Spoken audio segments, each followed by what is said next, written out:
Now come on, let's begin with the new part of speech, which is conjunction.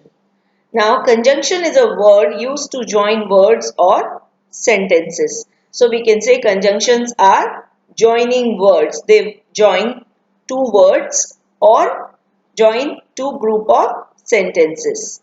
Here we can see in the example 2 and 2 make 4 and it plays the role of joining two words. So it is called a conjunction. Second sentence says, I ran fast, dash, I missed the train. So this boy, he ran fast, dash, he missed the train. These two different sentences must be there, which by just adding a word in between, but it becomes a complete single sentence. I ran fast but missed the train. So here but plays the role of joining the two sentences. So it is called a conjunction. Our next part of speech is interjection. Now interjection is a word which expresses some sudden feelings of sorrow, joy, etc. See here the sentence is given, hooray, we won the game. Hooray is an interjection word. Woohoo, you are here. So, woohoo here is an interjection. Now, interjection are several other words as well. Example, wow, superb, excellent, oh, alas. So these are different expressions or sudden feelings which we express through which we express our feelings. Now, there is one important thing to be mentioned here.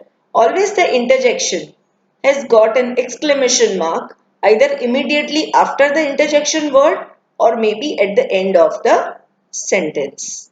So students, we learnt all the 8 parts of speech. Now, apart from these parts of speech, some modern grammars, they include determiners among the parts of speech. Determiners are nothing but words like a, and, the, these, etc., which determine or limit the meaning of the noun that follow. So, we are done with the parts of speech here. Now, I have provided you with some worksheets which you can go through and you can try to solve them so that you would come to know how much you have learned these parts of speech.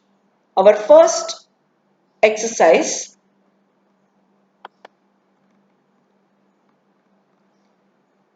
here 10 sentences are given. You have to mention the name of the part of speech in the underlined sentence. See here, underlined is given in the sentence. First sentence has got can as an underline. You have to name the part of speech. Here again I have given 12 sentences. Here you have to find out at least two part of speech in every sentence so that you can come to know how much you have learned. Just underline the word which you feel you know the part of speech and mention them below the sentence saying so and so word is equal to noun, pronoun, adverb, adjective, whatever. Here another 12 sentences are there. So children, by now I believe you must have understood the parts of speech. Remember, the parts of speech are 8 in number. Okay, goodbye till we have our next grammar lessons. Goodbye and take care. Thank you children.